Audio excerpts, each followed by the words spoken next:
There's a few things I always recommend if people don't feel ready. So I recommend what I call a 776 apprenticeship.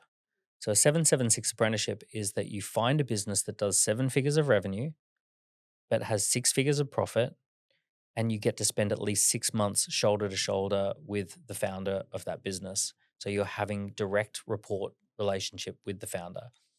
Now, the reason is that if you're really early stage, especially if you work in corporate, if you work in corporate, you work for a company that does 7 billion of revenue, right? Like forget about like Yeah. seven figures of revenue. You have no idea. Yeah, you can work with the Yeah, founder. and you're yeah, you can't work with the founder, and you're like in a completely like made up bubble. You've got a big brand, and you've got a database, and you've got like all these assets and all this stuff that you work with. Like you're in la la land as far as like you have no idea what startup is going to feel like. So if you can go and work with someone who's just that one or two steps ahead, and they've already achieved seven figures of revenue, six figures of profit, and you can do 6 months working direct report for the entrepreneur, if you can clock that up, you're going to then have an experience of what entrepreneurship feels like. And you're going to have that, like, just that much more hands on. Oh, this is what it's like to make a sale. This is what it's like to go and try and pitch something without a brand. Yeah. So all of those kind of things start to connect. So that would be number one. Number two is deliberately do some side hustles that are open and shut within 90 days.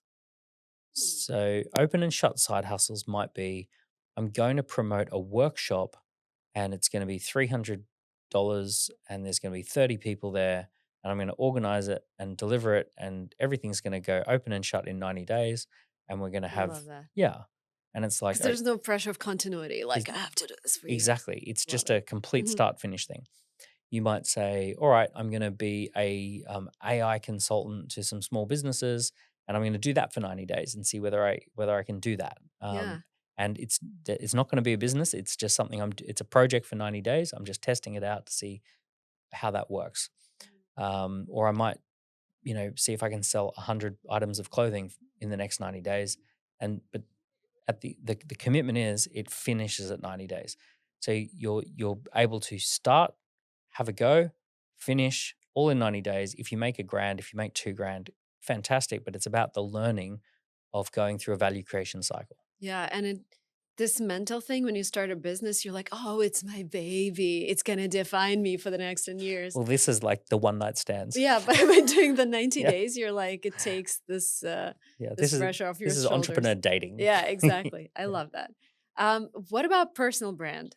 Do you think it's going to matter in the next 5 years, especially for people who are just starting out with all the AI content, with how hard it is becoming to break through the noise?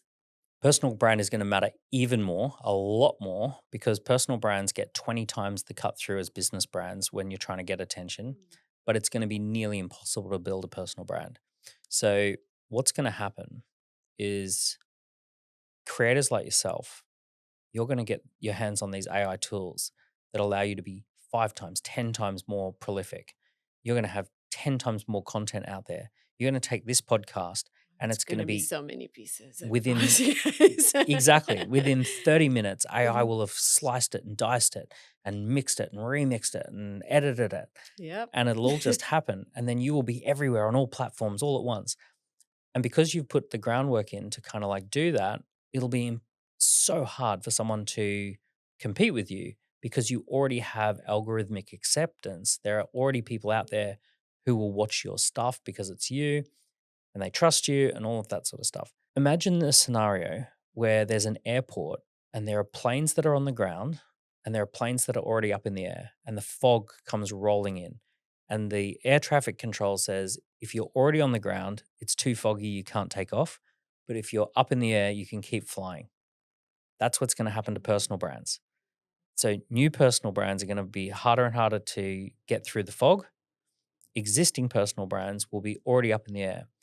Now, most new businesses are going to want to leverage a personal brand. So, someone like you, every month you're going to get three, four, five inquiries where someone says, I'll give you 15% of my company if you'll just represent this in the market.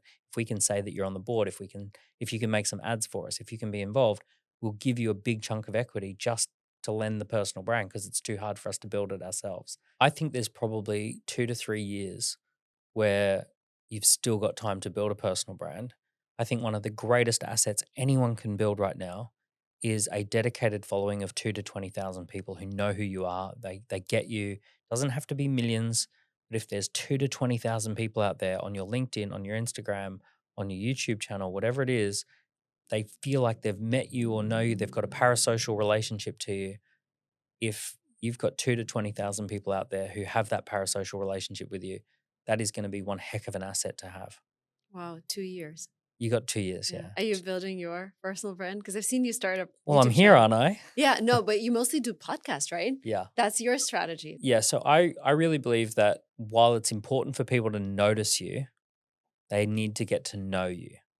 And knowing is long form content. Yeah.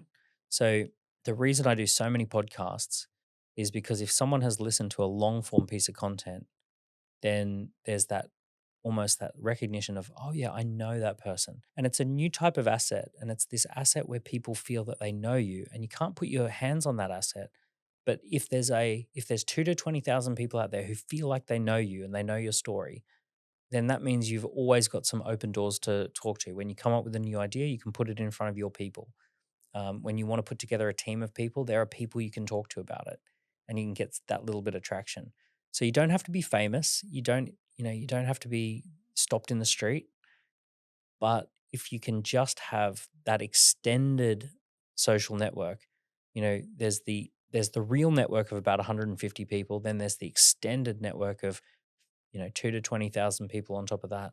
If you can have access to that as an asset, that just gives you enough that in the future world that we're going into, you can just get some traction with new ideas. Are you enjoying this clip? On my main channel, Silicon Valley Girl, I share how ambitious people can use AI and tech as their unfair advantage, whether it's building a business, growing a career, or just staying ahead of the curve as a mom who has multiple things to do every single day. Subscribe to that channel now, link is in the description, to start leveling up.